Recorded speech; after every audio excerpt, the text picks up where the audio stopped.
नमस्कार दोस्तों, मैं हूं संजय कुमार और आप देख रहे हैं ग्लोबल एनालिसिस। और आज मैं फिर से आपके सामने हाजिर हूँ एक ट्रेंडिंग टॉपिक के साथ। और आज हम बात करेंगे जो जिसने देश भर में हंगामा फैलाया हुआ है, किसान बिल के बारे में, कृषि बिल के बारे में। जो सरकार कहती है कि हम अपने किसानों के हित के लिए ये तीन कानून लेकर आए हैं, और किसान कहते हैं कि हमें इन कानूनों की जरूरत ही नहीं है। तो क्यों कह रही है किसान कि इन कानूनों को वापस लो, और सरकार क्यों अपनी बात पर अड़ी हुई है? तो आज हम इन तीनों कानून के बारे में इस वीडियो में जानेंगे कि इन तीनों कानून के अंदर है क्या, और अपने चर्चा करेंगे और अपने विचार रखेंगे। तो इस वीडियो को प्लीज़ एंड तक जरूर देखिए कि आपको भी पता चले कि ये तीन कानून है क्या। चलिए इस वीडियो को स्टार्ट करते हैं।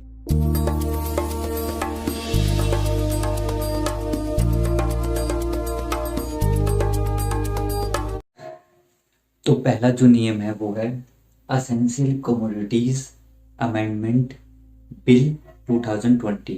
हिंदी में बात करें तो आवश्यक वस्तुएं अधिनियम 2020 बिल, और हिंदी में बात करें तो भंडारण नियम।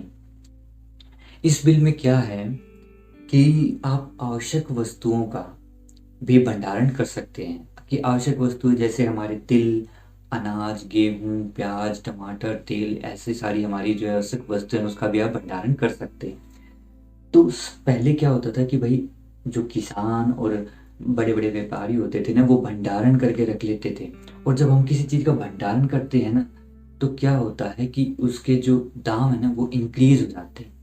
तो एग्जाम्पल के तौर पर मान लीजिए कि आपके जो शहर में है ना, वो डीलर होते हैं। आपके शहर में बड़े बड़े डीलर होते हैं कि जो तेल कंपनी, मान लीजिए तेल की कंपनी है, वो तो अपना सारा तेल लाके भाई उस डीलर को दे देती है।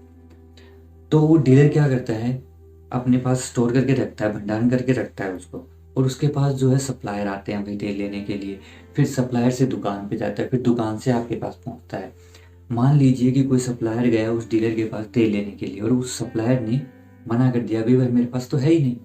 है उसके पास, वो भंडारण करके रखे हुए है, लेकिन वो मना कर देता है कि भी मेरे पास है ही नहीं। तो क्या होगा, जो तेल आपको 120 रुपये लीटर मिलता था उसका रेट हो जाएगा, धीरे धीरे बढ़ने लगेगा। और जब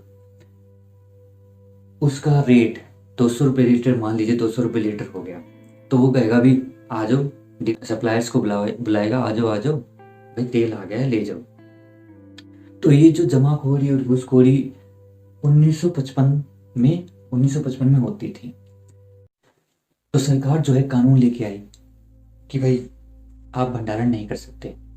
अगर आप भंडारण करते हुए पाए गए तो आपका जो है लाइसेंस सीज हो जाएगा, आपके पास जुर्माना लगेगा और आपको जेल भी हो सकती है। तो कोई भंडारण नहीं करता था।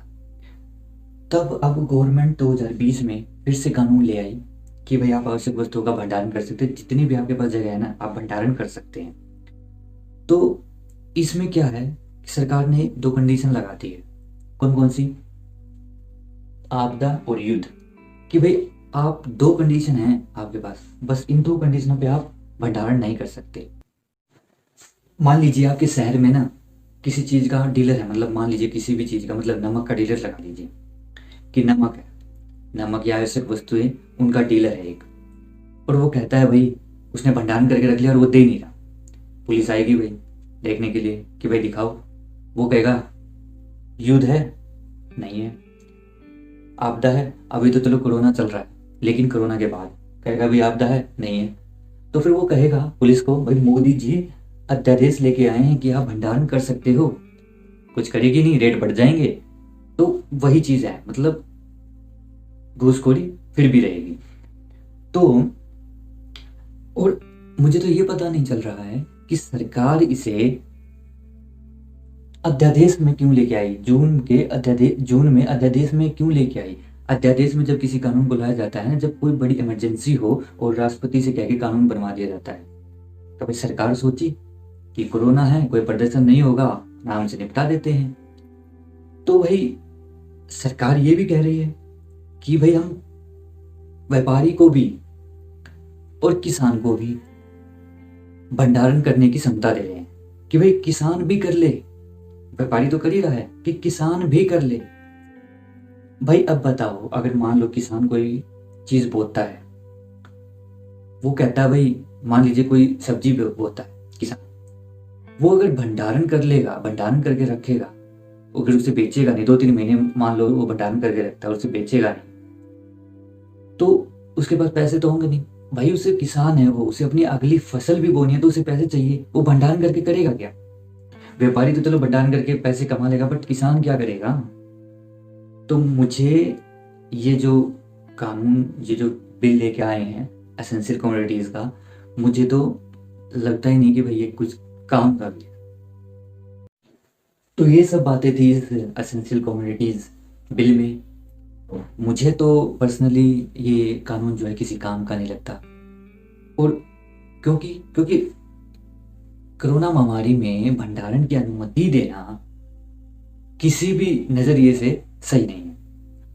अगर आपको लगता है कि भाई ये किसान के फायदेमंद के लिए है, तो आप मुझे बताइए किस तरह है, कमेंट बॉक्स में कमेंट करके। और जो 2 कानून बच गए हैं वो हम नेक्स्ट वीडियो में कंप्लीट करेंगे, क्योंकि वीडियो जो है थोड़ी लंबी हो जाएगी। तो तब तक के लिए धन्यवाद, मिलते हैं नेक्स्ट वीडियो में।